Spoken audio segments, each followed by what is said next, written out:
من جديد أعزائنا المشاهدين حول مسؤولية الشركاء في نجاح أو فشل الحكومة. أستاذ جواد، كنا نتحدث عن يعني أهمية أن يكون للشركاء دور في نجاح الحكومة في هذه المرحلة. هنالك من يرى بأن خطواتكم أو خطوات كتلة الأحرار الآن مع هذا المد الجماهيري قد يؤثر على تواصل العملية السياسية. هل فعلا هنالك من يشير بأن قد تكون خطوات مشابهة لما فعلتوه في السابق بسحب الوزراء؟ استاذ عماد، احنا وجودنا في وجود التيار الصدري والهيئه السياسيه بالتيار الصدري ضمن العمليه السياسيه وجود تقويمي وداعم ومتعاون لدفع العمليه السياسيه ودفع النظام السياسي في العراق قدما. لا يمكن ان يكون للتيار الصدري اي نظره في هدم بنيه نسيج الشعب العراقي. لعب التيار الصدري دورا بناء في التصدي للطائفيه والتصدي للخدمات. لكنكم الآن تهددون بمظاهرات عارمة في الفترة القادمة رغم أنكم مشاركين بوزارات مهمة جدا. احنا حقيقة هذه مسألة، يعني مسألة استحقاق، هو استحقاق وطني واستحقاق أيضا عقائدي واستحقاق شعبي للمواطن العراقي. طيب يعني يشعر بالكرامة في التحرر بأن يعيش حر في بلده.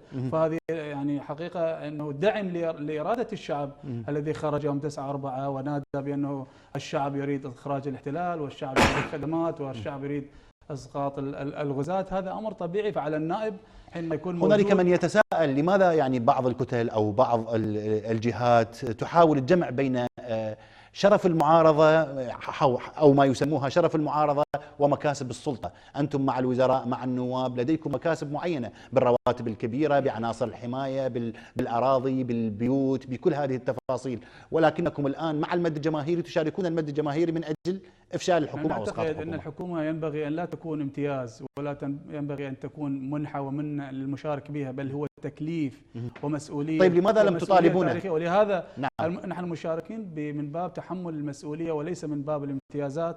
لماذا لم تطالبون بتقليل الامتيازات أو بعدم قبولكم هذه الامتيازات؟ الصدري أول المبادرين لرفض كل الامتيازات، يعني سواء ابتداء من الرواتب وحجم تخفيف الفجوة وتدسير الفجوات بين أعلى منصب وبين أدنى منصب في ضمن هيكلية. هل أنتم راضين على حكومة الشراكة؟ اسمح لي أخدمك. نعم. الوزير حينما يرتدي والنائب حينما يرتدي بدلة الخدمة وينزل مع العامل الخدمة في تنظيف الشارع، هذا يعني هذه وزرائكم يسووها الآن؟ نعم، عملوها كل وزراء. أنت لاحظ وزراء التيار الصدري هم يرتدون البدلات ويعملون مع عمال الخدمة. والنواب أيضا تشرفنا أيضا في أن نعطي مصداق لمبدأ أنه التيار الصدري في خدمة الشعب أن يكون قولا وفعلا وليس فقط نظرية.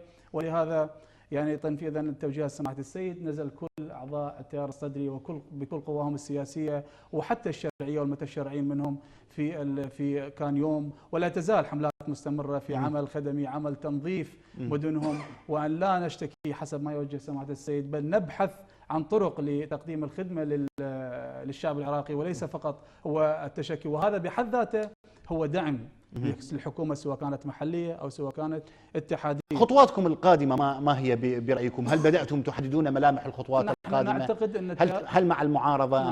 نعتقد أن العراق لا يمكن أن يبنى بدون التيار الصدري وكل الغرماء السياسيين وكل القوى السياسية الأخرى سواء المشاركة ولا يوجد قوة غير مشاركة. نعم. كل المشاركة تعتقد أن التيار الصدري دور مهم وركن أساس، وطالما نحن نعتقد أيضا ومقتنعين بأنه ركن أساسي من بنية الشعب العراقي وبنية الحكومة العراقية، فالتيار الصدري متمسك أيضا في أن يلعب دور إيجابي دائم في إعادة بناء العراق الجديد. شكرا أستاذ جواد.